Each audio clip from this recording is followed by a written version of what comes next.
May bagong update po tayo, grabe po mga kalingap, sikat na ang Tres Marias at pinagkaguluhan sa cemetery. Nako po ito ang ating panoorin dito sa reaction video na ito, bago ang lahat isang mapagpalang araw mga kalingap. Sana nasa mabuting kalagayan tayo ngayon.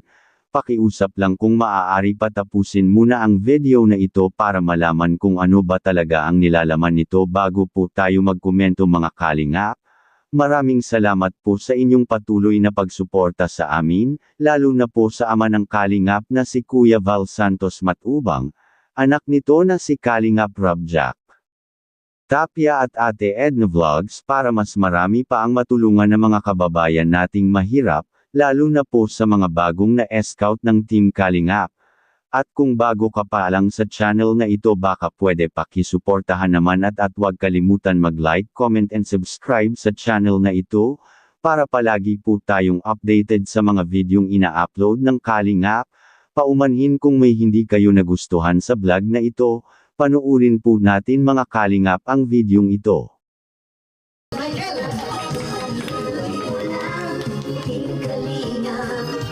Ayun, magandang hapon po sa inyong lahat.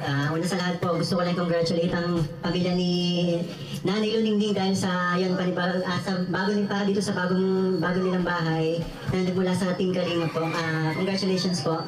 And para sa mga magkakapatid, sana magsilbing pagbabago sa buhay ninyo. Panibagong bago lahat, bagong kapitbahay, mga bagong kaibigan.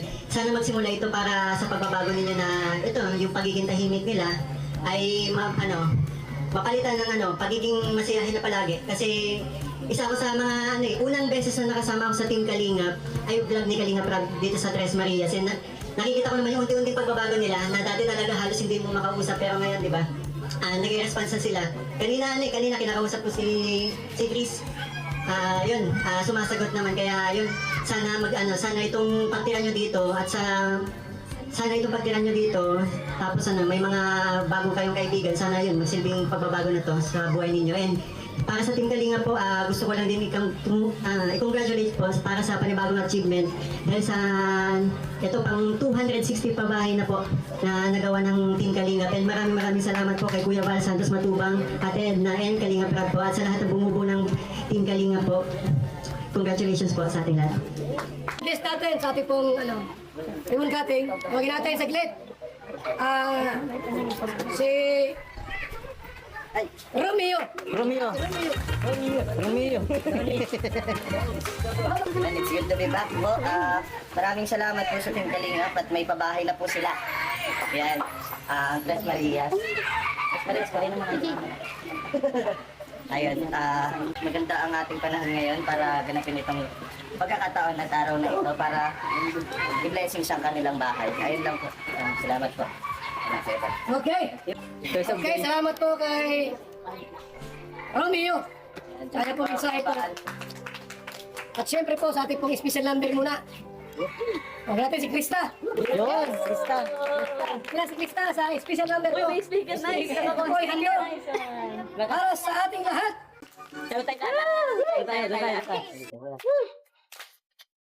Misi ako dyan, Kus.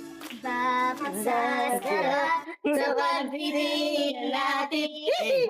Sana ay malakas itong awit ng pag-ibig. Awit natin ay walang kang kalimutan. Pangako ko naman na laging mapakikinggan. Magpakailan mo ang isang pag-ibig na ipanamulat sa akin na paglalawahan. Kaya't sa ating awit tayo ay magligaya na. Awitin mo at isa sa'yo ko.